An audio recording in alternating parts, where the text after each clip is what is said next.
네, 오늘 거룩하고 복된 주일 우리에게 주신 하나님 말씀 여호수아 3장 1절에서 10절까지의 말씀입니다. 제가 가진 성경으로 구약 성경 322페이지입니다. 여호수아 3장 1절에서 10절까지의 말씀입니다.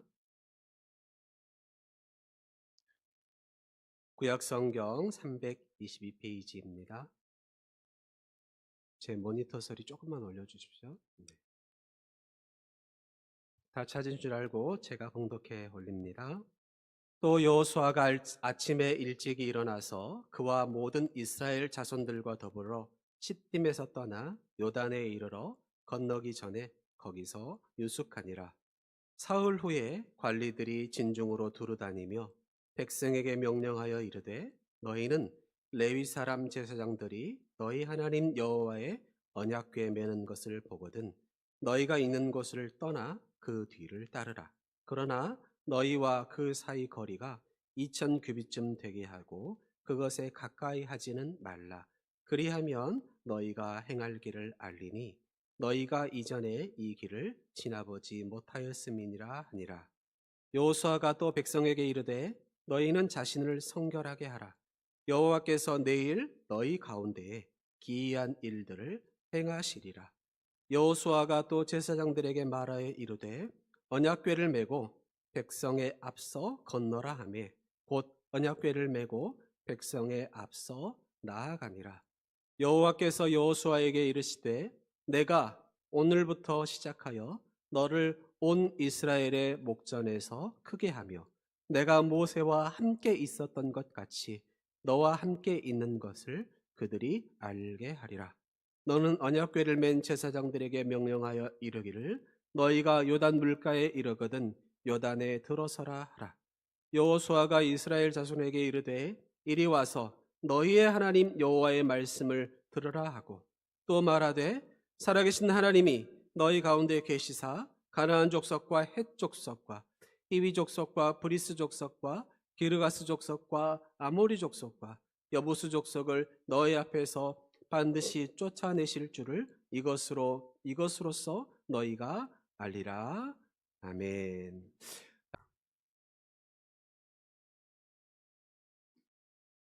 주의 사랑에 매여 함께 나아가는 것이 얼마나 크고 놀라운 일인지요. 네.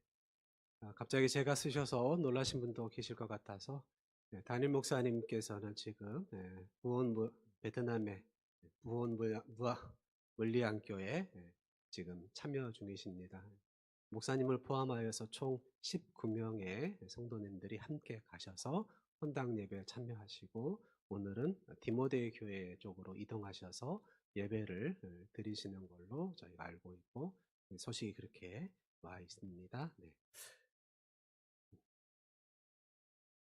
김춘수 씨의 꽃이라는 시가 있습니다. 그 꽃이라는 시의 가장 특징적인 것은 무엇이냐면 내가 그의 이름을 불러주었을 때 그는 나에게로 와서 꽃이 되었다라고 그렇게 표현하고 있습니다. 즉 이름을 통하여서 그 사람에게 정체성을 부여하는 그런 의미를 담고 있습니다.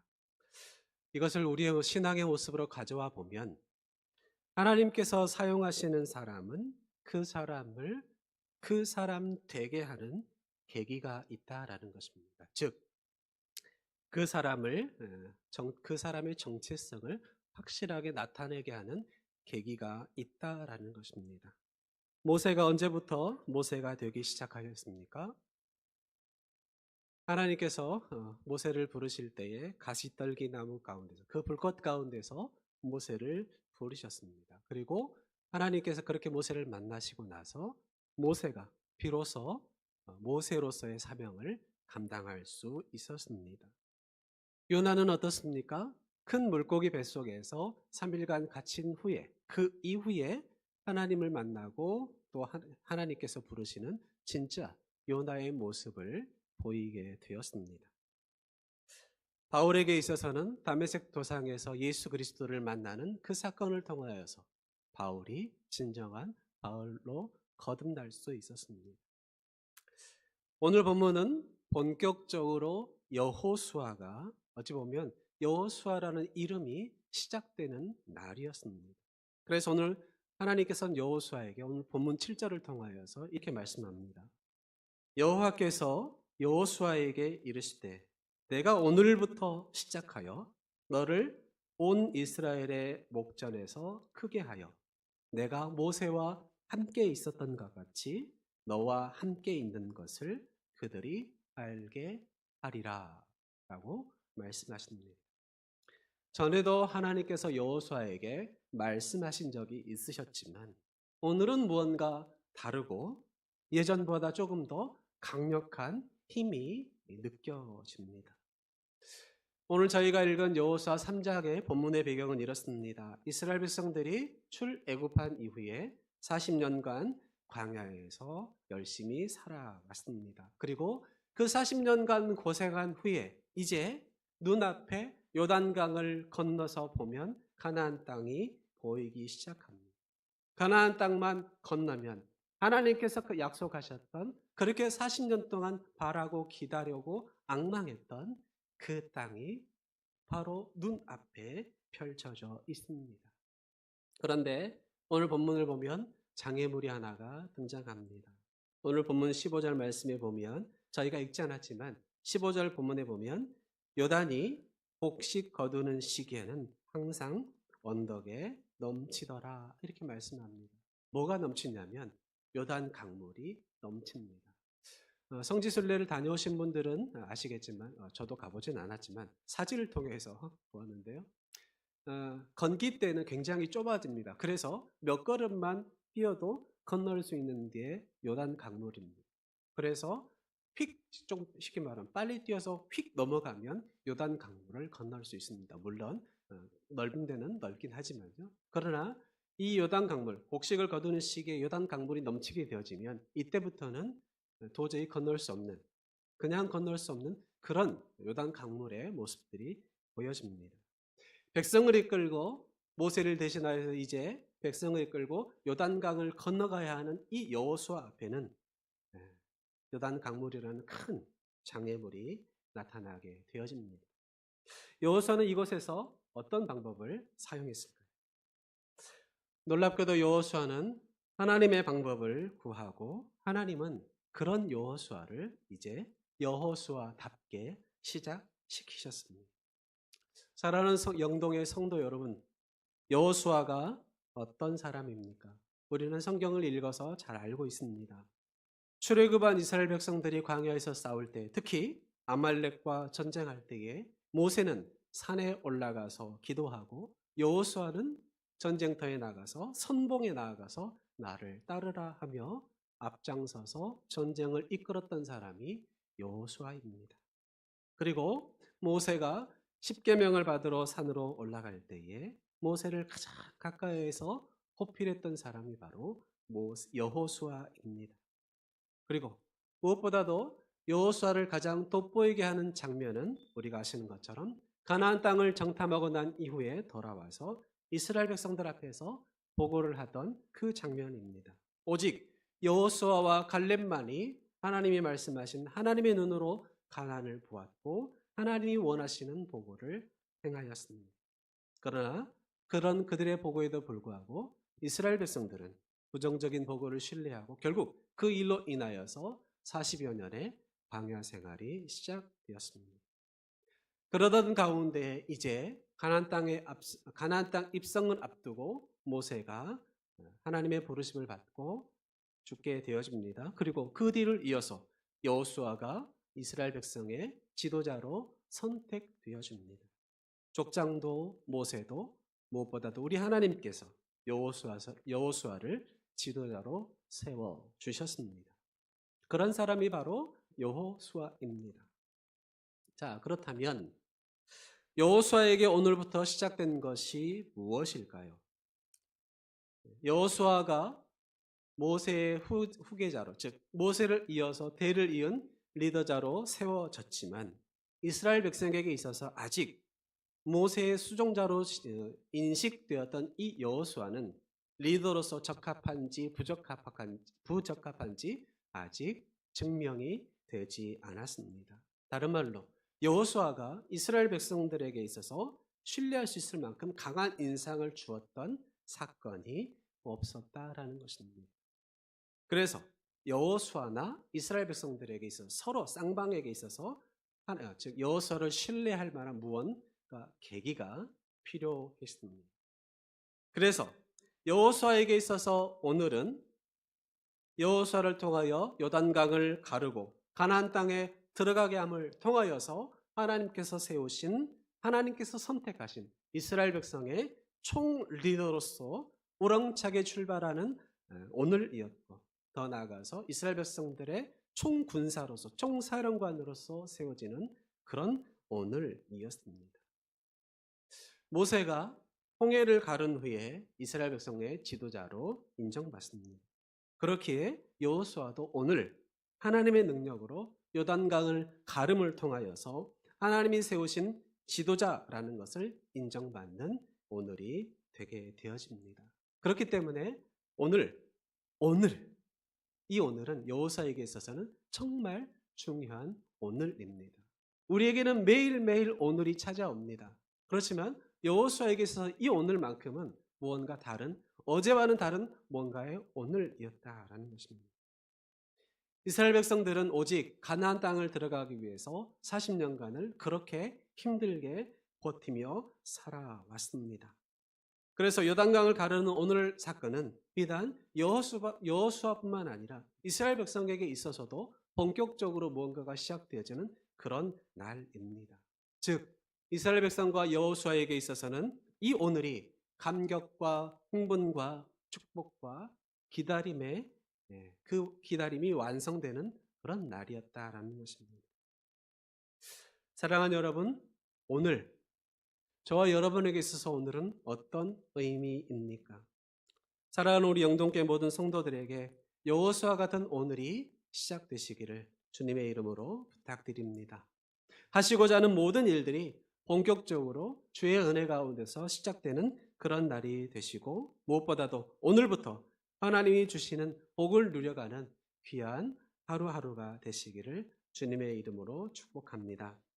그렇다면 오늘부터 일이 시작되고 하나님의 사랑으로 인정받게 되며 은혜가 시작되게 하려면 과연 우리는 어떻게 해야 할까요? 해답은 간단합니다. 우리도 여호수아와 같이 행동하면 되어집니다. 그런데 오늘 본문에서는 여호수아가 이제 어떻게 했는지 정확하게 우리에게 말씀해 주지 않고 있습니다. 그래서 이제 여호수아가 어떻게 했는지 한번 살펴보도록 하겠습니다. 첫 번째는 여호수아는 하나님의 열심을 따랐습니다. 자, 시편 121편 말씀해 보시면 하나님의 사랑, 하나님의 은혜를, 하나님의 열심을, 하나님의 열정을 우리에게 이렇게 말씀하고 있습니다. 제가 한번 읽어보겠습니다. 여호와께서는 너를 실족하지 아니하게 하시며 너를 지키시는 이가 졸지 아니하시리로다. 이스라엘을 지키시는 이는 졸지도 아니하시고 주무시지도 아니하시리로다. 여호와는 너를 지키시는 이시라. 여호와께서 내 오른쪽에서 내 그늘이 되시나니 낮에 해가 너를 상하게 하지 아니하며 밤의 달도 너를 해치지 아니하리로다. 여호와께서 너를 지켜 모든 환난을 면하게 하시며 또 내 영혼을 지키시리로다. 여호와께서 너의 출입을 지금부터 영원까지 지키시리로다. 아멘. 하나님은 졸지도 주무시지도 아니하시는 정말 열정의 대표적인 표상이십니다. 그래서 이걸 다른 말로 표현하면 하나님을 믿고 따르는 사람은 하나님처럼 부지런하고 하나님의 열정을 우리의 심장 가운데, 우리의 심령 가운데 깊숙이 새기고 있는 사람이다라는 것입니다. 그런데 오늘 놀랍게도 여호수아가 이 하나님의 하나님의 열정을 심령 깊숙한 곳에 새기고 있었습니다. 자, 우리 1절 말씀을 한번 함께 읽어보도록 하겠습니다. 같이 읽겠습니다. 시작. 또 여호수아가 아침에 일찍이 일어나서 그와 모든 이스라엘 자손들과 더불어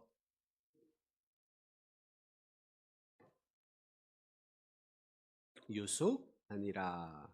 아멘. 여호수아의 특징을 한 절에 잘 말씀하고 있습니다. 오늘 1절 말씀은 그렇게 이야기합니다. 여호수아가 언제 일찍 일어났냐면 아침에 일찍 일어났습니다. 자, 이 아침은 우리가 생각하는 일반적인 아침이 아니고 새벽에 가까운 아침입니다. 즉 여호수아는 참으로 부지런한 사람임을 아침에 일찍이 일어나서라는 이 단어로 표현하고 있습니다. 성경 어느 곳을 찾아보아도 여호수아가 게을렀다라는 표현은 잘 안 나옵니다. 하지만 반대로 부지런하였다라는 이런 의미의 단어들은 굉장히 자주 나오고 있습니다. 즉 요즘으로 치면 여호수아는 새벽형 인간이었습니다. 오늘 본문을 보면 아침에 일찍 일어났습니다. 하지만 오늘만 일찍 일어나는 것은 결코 아니었습니다. 여리고성을 점령할 때도 일찍 일어났습니다. 여호수아 6장 12절 말씀을 보시면 또 여호수아가 아침에 일찍 일어나니 라고 되어 있습니다. 여리고성을 점령할 때도 여호수아가 아침에 일찍 일어났습니다. 또 여호수아 8장을 보면 아이성을 점령할 때도 똑같았습니다. 여호수아가 아침에 일찍이 일어나 백성을 점호하고 이스라엘 장로들과 더불어 백성의 앞서 아이로 올라가매라고 말씀하며 이때도 여호수아가 아침에 일찍이 일어났다라고 표현하고 있습니다. 사랑하는 여러분, 하나님은 부지런한 사람에게 함께 해주십니다. 그래서 매튜 헬리라는 주석가는 궁핍이 덮치지 않게 잠을 사랑하지 말라라고 경고하고 있습니다. 역사상으로 큰 일을 했던 사람들은 다 새벽형 인간이었습니다. 일찍부터 일이 시작되어야 합니다. 1년 중에도 모든 것이 깨어나는 계절, 봄이 있듯이 하루 중에도 제일 좋은 시간 바로 새벽이 있습니다. 그래서 새벽을 깨우는 사람은 큰 일을 행하였습니다. 그래서 다윗도 시편 57편 8절에서 내 영광아 깰지어다 비파야 수금아 깰지어다 내가 새벽을 깨우리로다 라고 고백하고 있습니다. 사랑하는 여러분, 우리 예수님도 새벽부터 열심히 일하셨던 분이십니다. 새벽 일찍 일어나 빈들에 나가서 기도하셨습니다. 제자들을 선택하실 때도 밤새 기도하신 후에 선택하셨습니다. 새벽부터 밤늦도록 복음을 전하시며 병자를 고치셨고 무엇보다도 새벽부터 이렇게 일하게 되어지면 하나님이 주시는 새로움이 우리 모두에게 임하게 되어집니다. 그래서 사랑하는 여러분, 새벽을 깨우시는 일에 힘쓰시는 우리가 되시기를 바랍니다. 열정 없이는 세계 역사는 변하지 않는다라고 헤겔이라는 역사가가 이야기했습니다. 우리는 무엇을 하든지 하나님의 열심으로 해야 합니다. 그런 사람에게 하나님이 주시는 복이 미소를 짓습니다. 바라기는 오늘 우리 영동의 모든 가족들이 오늘부터 오직 하나님의 열심을 따르는 주의 성도들이 되시기를 주님의 이름으로 축복합니다. 그래야 해서 우리의 삶 가운데 주님이 주시는 복이 미소 짓기를 주님의 이름으로 부탁드립니다. 그리고 두 번째는 하나님의 방법을 따라야 한다라는 것입니다. 오늘 본문 1절부터 3절까지 말씀을 보시면 이렇게 되어 있습니다. 또 여호수아가 아침에 일찍 일어나서 그와 모든 이스라엘 자손과 더불어 시딤에서 떠나 요단에 이르러 건너기 전에 거기서 유숙하니라. 사흘 후에 관리들이 진족으로 두루다니며 백성에게 명령하여 이르되 너희는 레위 사람 제사장들이 너희 하나님 여호와의 언약궤 매는 것을 보거든 너희가 있는 곳을 떠나 그 뒤를 따르라 라고 말씀하고 있습니다. 여호수아가 이스라엘 백성들을 인도하여 요단강에 왔지만 요단강에서 오늘 본문을 보게 되어지면 3일을 멈추어 있습니다. 1절 후반절에 제일 끝에 보시면 거기서 유숙하니라 이렇게 되어져 있고 바로 2절에 사흘 후에 라는 단어로 표현하고 있습니다. 여호수아는 3일 동안 무엇 했을까요? 그냥 단순하게 쉬었을까요? 건너가기 위해서 체력을 회복하기 위해서 뭔가를 비축했을까요? 결코 아닐 것입니다. 여호수아는 거기서 3일 동안 유숙하면서 하나님의 말씀을, 하나님의 방법을, 하나님의 계획을 구했을 것입니다. 즉 여호수아서는 자신의 인간적인 방법으로 요단강을 건너기 위해서 힘쓰지 않았다라는 것입니다. 뗏목을 만들지도 않았습니다. 다리를 만들지도 않았습니다. 오직 그가 하는 것은 묵묵히 하나님께서 응답해 주심을 바라보며 응답하심을 기다리며 3일 동안 묵묵히 기도하였습니다. 그리고 나서 하나님께서 그런 모세에게 당연히 응답을 주셨습니다. 여호수아가 인간적인 방법을 사용하지 않고 하나님의 방법을 기다리니 당연히 하나님께서 요단강을 하나님의 능력으로 가르는 놀라운 일들을 계획하셨고 그것을 통하여서 오늘 여호수아를 이스라엘 백성들 위에 높여 주시겠다라고 말씀하셨고 이것을 통하여서 내가 여호수아 네가 이스라엘 백성들의 지도자가 될 것이다. 모든 사람이 이것을 알게 될 것이다라고 여호수아의 삶을 높여주기 시작하셨습니다. 성경학자들은 이때부터 시작해서 이제 구름기둥과 불기둥이 인도하던 시대가 끝나고 하나님의 법궤가 인도하는 시대로 바뀌었다라고 말씀하고 있는데요. 하나님의 절대적인 인도하심을 기다렸던 이 여호수아에게 하나님께서는 하나님의 방법을 말씀하여 주셨습니다. 그리고 그 말씀대로 행했더니 하나님께서 여호수아를 높여 주셨다라는 것입니다. 네. 어느 집회에 참석했더니 강사님이 아주 재미있는 예화를 하셨습니다. 여성이나 남성을 비하하려는 것은 아니고 예화이니 이해하고 들어주시기 바랍니다. 제가 청년 때만 해도 당시에는 여성은 25살, 남자는 27살이 넘어가면 무슨 소리 들었냐면 노총각, 노처녀 소리를 들었습니다. 물론 지금은 그렇지 않습니다. 근데 저희 시기 때만 그때만 해도 남자는 27살 안 넘어가려고 어찌든 발버둥 쳤던 그런 기억들이 있는데요. 한 목사님이 성도들에게 이렇게 이야기했습니다. 32살 된 노처녀가 가장 시급한 건 무엇일까? 그러자 성도들이 이구동성으로 뭐라고 대답했을까요? 네, 시집 가는 거 이렇게 이야기했습니다. 그런데 목사님께서 놀랍게 이렇게 대답하셨습니다. 아닙니다. 여러분, 시집 가는 것보다 더 급한 것은 성령 받는 것입니다. 이렇게 대답했습니다.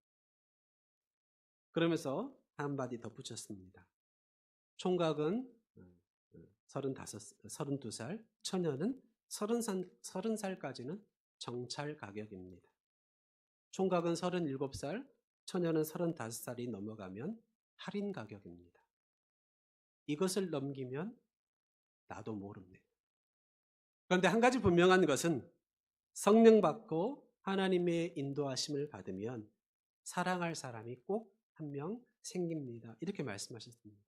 그런데 놀랍게도 그때 그 교회의 말씀을 듣고 있던 32살 난 노처녀가 이 말씀을 듣더니 부끄럽긴 하지만 큰 소리로 아멘 하지도 못하고 조그만 소리로 아멘 했습니다.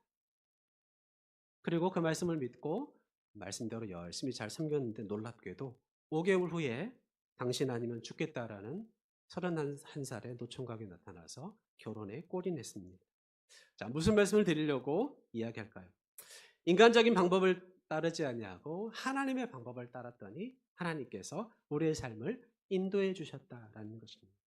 사랑하는 여러분, 우리는 하나님의 방법대로 행해야 합니다. 하나님의 방법대로 행할 때에 하나님은 우리의 삶을 반드시 이끌어 가신다라는 것입니다.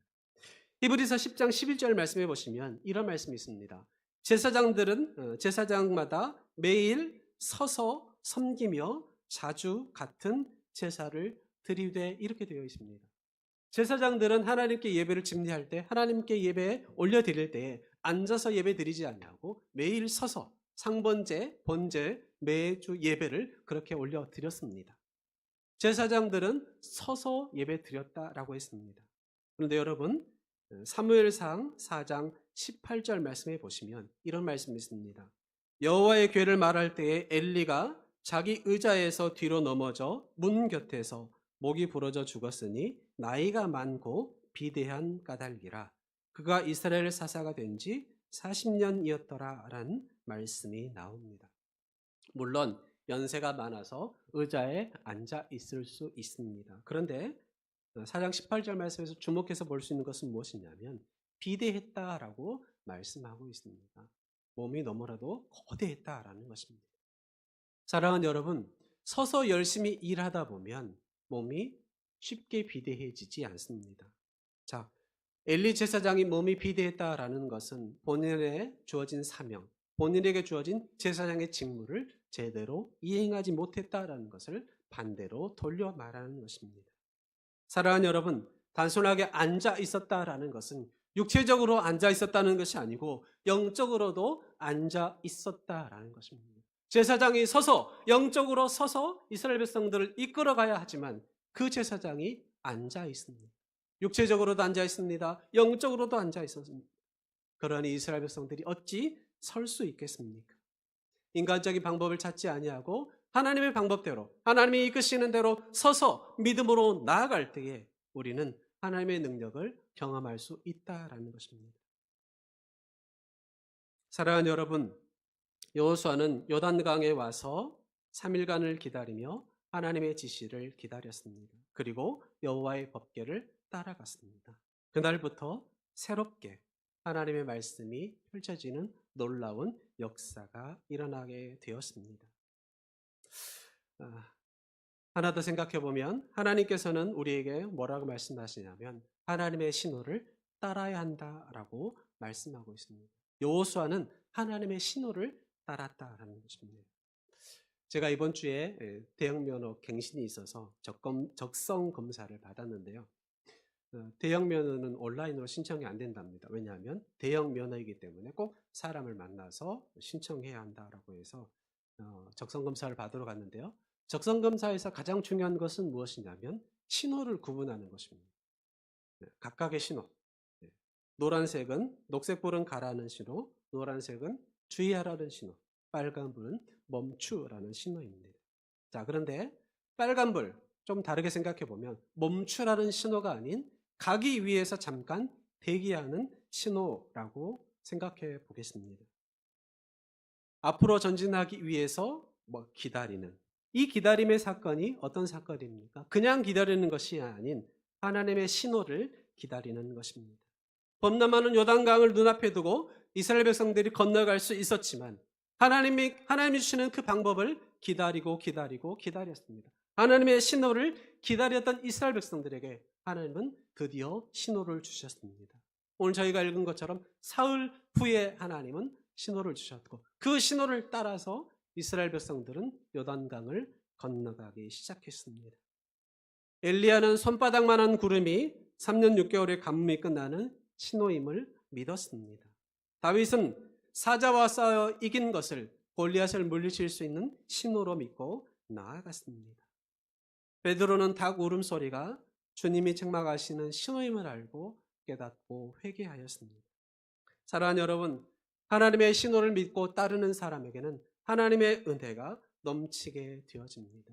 하나님의 복이 넘치게 된다라는 것입니다. 바라기는 우리 영동의 가족 모두가 오늘부터 하나님의 신호를 믿고 따르는 주의 성도들이 되시기를 주님의 이름으로 축복합니다. 말씀을 정리합니다. 하나님께서는 오늘부터 새롭고 경이로운 일을 시작하고 싶어 하십니다. 어떤 사람에게 이런 일들을 시작하게 하실까요? 하나님의 열심을 따르는 사람, 하나님의 방법을 따르는 사람, 하나님의 신호를 믿고 따라가는 이런 사람들에게 하나님은 하나님의 놀라운 기적을 일으키는 오늘이 펼쳐지게 만들어 주실 것입니다. 이번 한 주간 동안 이렇게 살아내셔서 하나님께서 시작하시는 나만의 오늘을 넘어 한 주가 되고 한 달이 되고 한 해가 되고 평생이 되시기를 주님의 이름으로 축원합니다. 기도하겠습니다. 좋으신 아버지 하나님, 영동의 모든 성도들에게 귀한 말씀을 주시니 감사합니다. 우리를 통하여 하나님의 오늘을 시작하길 원하시는 그 하나님의 부르심에 응답하여 거룩한 오늘과 한 주의 삶을 살 수 있도록 인도하여 주옵소서. 예수님의 이름으로 기도하옵나이다. 아멘.